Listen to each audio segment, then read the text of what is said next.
Do you know what a C-suite and a treadmill have in common? Both can keep you running, that's right. But you are still at the same spot. Get ready, go-getters, to run with me, Amir, not on the treadmill, but towards your leadership excellence inside the Nair narrative, the ultimate podcast that will guide you up the corporate ladder with a touch of humor and a lot of expertise. In each exciting episode, we'll dive headfirst into the fascinating science of success, unravel the secrets of effective leadership, and decode the art of skyrocketing your career. We're here to transform your journey to the top from that never-ending sprint on a treadmill to a strategic marathon that brings lasting success. So buckle up as we turn the wheel of ambition into the roadmap for success. Stay tuned and welcome to the Nair narrative.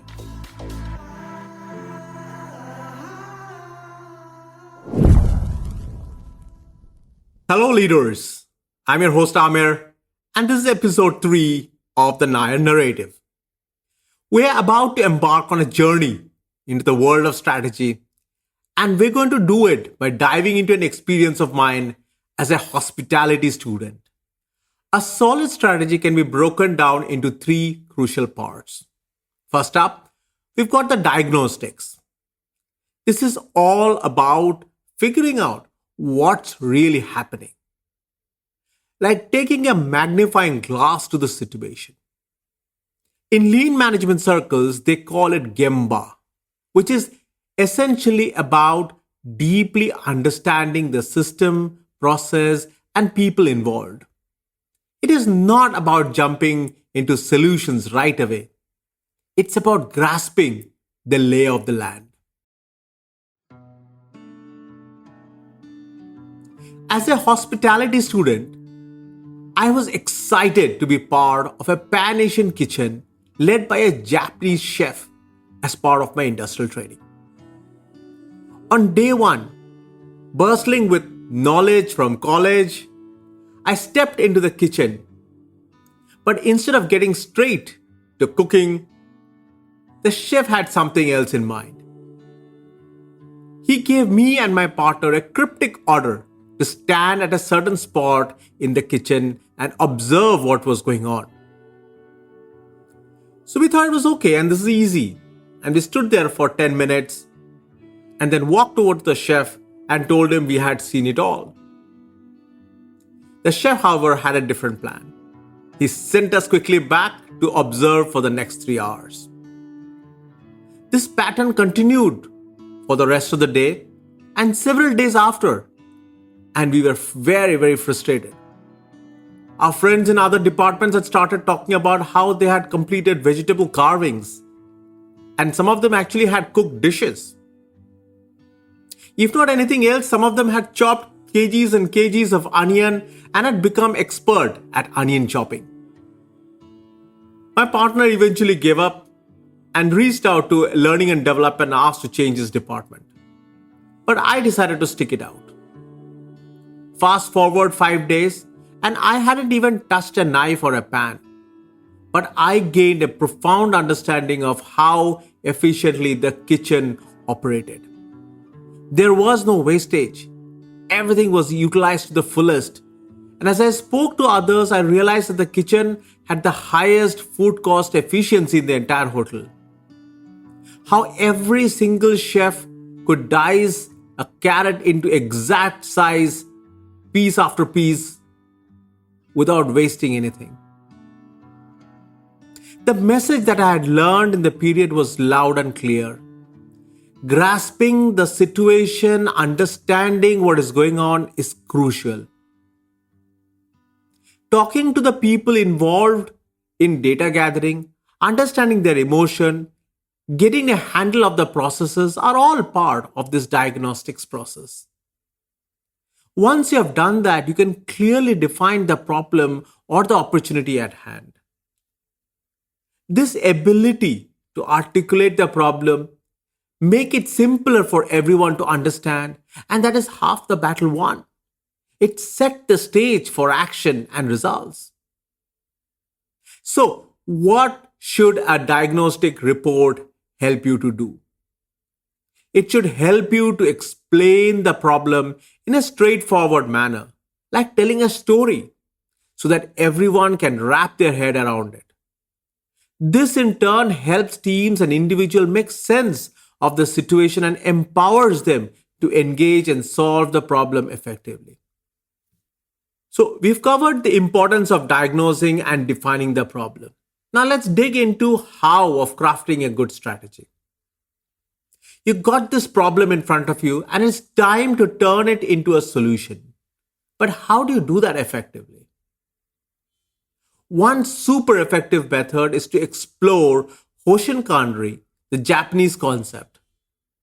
Hoshin is a Japanese term that translates to direction, policy, strategy, or a compass needle. In the realm of strategic planning and management, Hoshien-Kandri refers to a systematic approach that aligns an organization's activities and objective with its long-term vision and strategic goals. It is like a compass guiding the entire organization in the same direction. Hoshien-Kandri is a structured process involving clear objectives, creating action plans, executing those plans, tracking progress, and making adjustments as needed to achieve the strategic goals. It emphasizes collaboration, communication, and continuous improvement to keep the organization focused on its vision and priority. Think of it as a glue holding everything together in your strategy. It's all about aligning your actions towards common goal. Hoshien-Kandri is like making sure everyone is on the same page, heading in the same direction. You might have a blueprint for a house, but you need to build it step by step, right? Each action is a piece of that puzzle. Hoshien-Kandri ensures these actions aren't random but coherent, working together like gears in a well-oiled machine. So here's the bottom line. A good strategy isn't just about identifying a problem. It's about knowing how to turn that problem into an opportunity. It's a dynamic journey that takes you from pinpointing the issue to taking action and achieving success. And understanding concepts like Hoshien-Kandri helps you keep your strategy on track. This is what separates the achievers from the rest, transforming challenges into victories one step at a time. Now, to bring this to life, let's zoom in on the remarkable strategy of a startup called ReCircle and how they are taking on one of the planet's most pressing issues, plastic pollution. Did you know that India generates a whopping 3.5 million tons of plastic every year?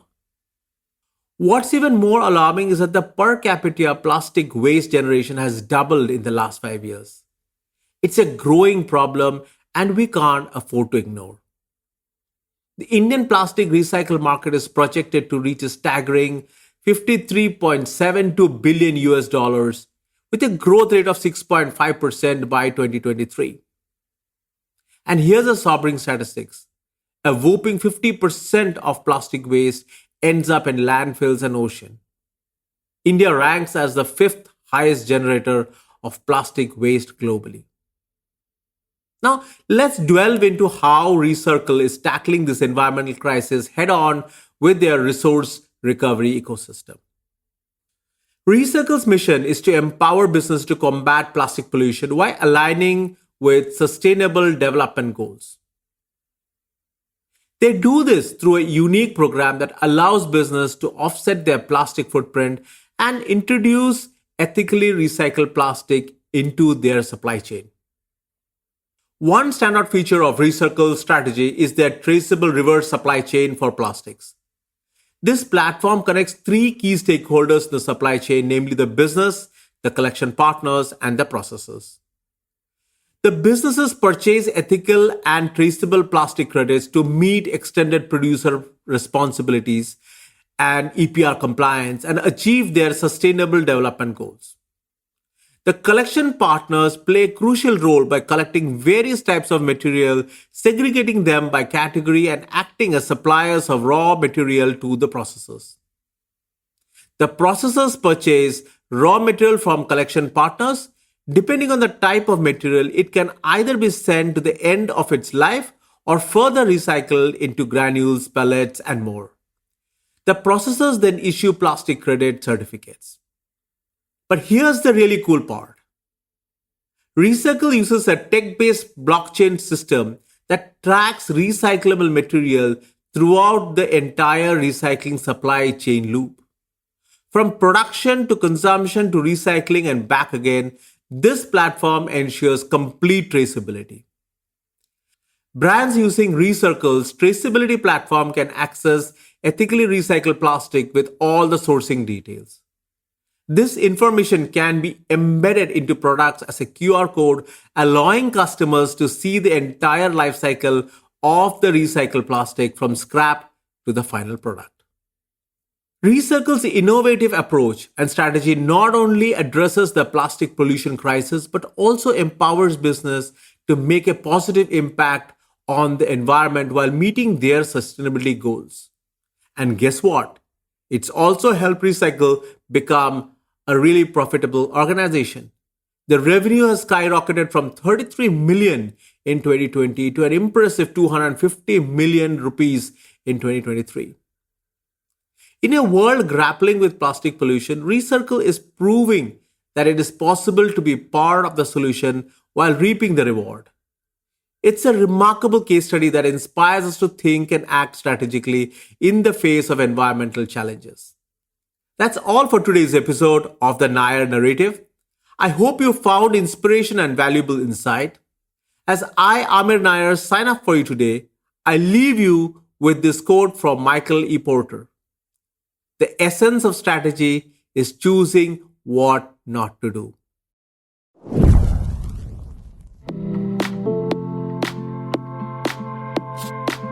And that is a wrap on another episode of the Nair Narrative.